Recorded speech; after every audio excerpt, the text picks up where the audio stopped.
Shalom. Salam sejahtera buat saudara-saudaraku yang terkasih. Kita berjumpa kembali di dalam renungan pagi. Saudara-saudari sekalian, marilah kita mendengar firman Tuhan. Sebelum mendengar firman Tuhan, marilah kita bersama-sama berdoa terlebih dahulu.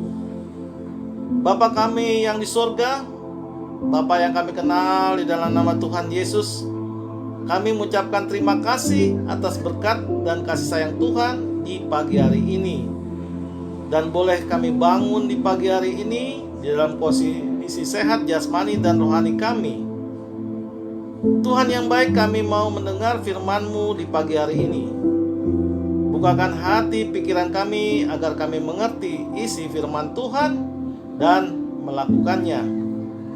Terimalah doa dan sembah kami ini di dalam nama Tuhan Yesus Kristus. Amin. Saudara-saudari yang terkasih di dalam nama Tuhan Yesus, renungan kita di pagi hari ini diambil dari kitab 2 Tesalonika pasal 3, dimulai dari ayat pertama sampai dengan ayat 5, dengan tema berdoa dan bekerja. 2 Tesalonika 3 ayat 1 sampai dengan ayat 5. Sebab beginilah firman Allah, berdoa dan bekerja.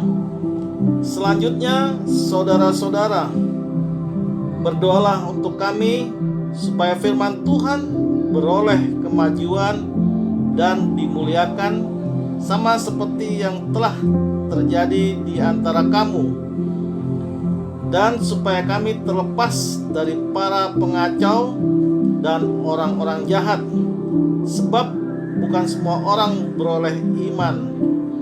Tetapi Tuhan adalah setia.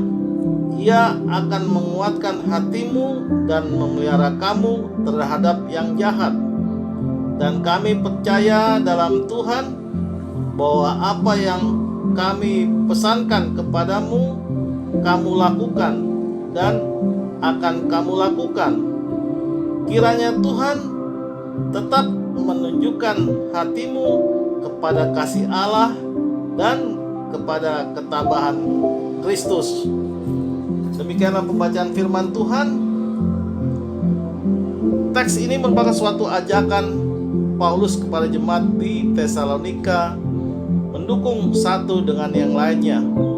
Pada masa itu cobaan muncul kepada orang-orang percaya, baik itu persekusi dari bangsa Romawi maupun ajaran sesat dari pengajar sesat yang berusaha mengajak jemaat di Tesalonika keluar dari jalan Tuhan.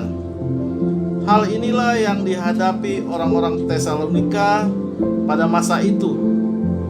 Karena itulah Paulus pada teks ini mengajak jemaat Tesalonika untuk mendoakan Paulus dan rekannya Timotius agar dijauhkan dari para penyesat dan persekusi. Hal ini bisa dilihat dari pasal 2 bahwa akan adanya penyesat sebelum hari Tuhan. Pada ayat 3, kalimat Tuhan itu setia menjadi hal penting yang disampaikan oleh Paulus. Paulus mengingatkan jemaat Tesalonika bahwa tidak selamanya dia bersama-sama dengan mereka, sebab masih banyak orang yang belum mendengar kabar baik untuk Tuhan Yesus di dalam Injilnya. Maka Paulus meneguhkan mereka bahwa Tuhan setia, bahwa Tuhan akan menguatkan dan memelihara mereka yang telah menerima Injil Kristus. Melalui teks ini firman Tuhan mengingatkan kita umat yang percaya kepada Tuhan Yesus Kristus, yang pertama, mendoakan kemajuan firman Tuhan. Iman percaya kita kepada Tuhan tidak lepas dari doa yang menjadi sarana komunikasi kita dengan Tuhan. Umat yang percaya kepada Tuhan Yesus bukanlah orang yang berdiri sendiri antara dirinya dengan Tuhan, namun kita berada pada persekutuan umat Tuhan dalam satu tubuh, yaitu tubuh Kristus. Maka patutlah umat Tuhan saling mendoakan sebagai salah satu wujud kasihnya kepada Tuhan dan sesama. Yang kedua, tetap kuat dan teguh di dalam iman.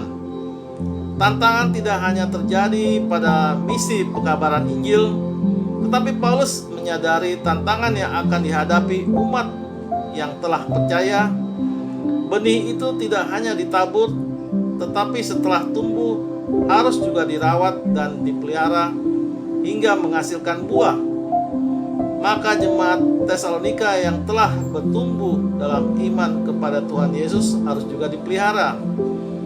Kesetiaan Tuhan itu akan kita rasakan jika kita mau menyerahkan diri kepada Tuhan Yesus, sehingga kita dipelihara untuk selalu hidup di dalam kebenaran dan diberi kekuatan untuk melawan yang jahat. Amin. Tuhan Yesus memberkati. Kita tutup renungan di pagi hari ini dengan berdoa.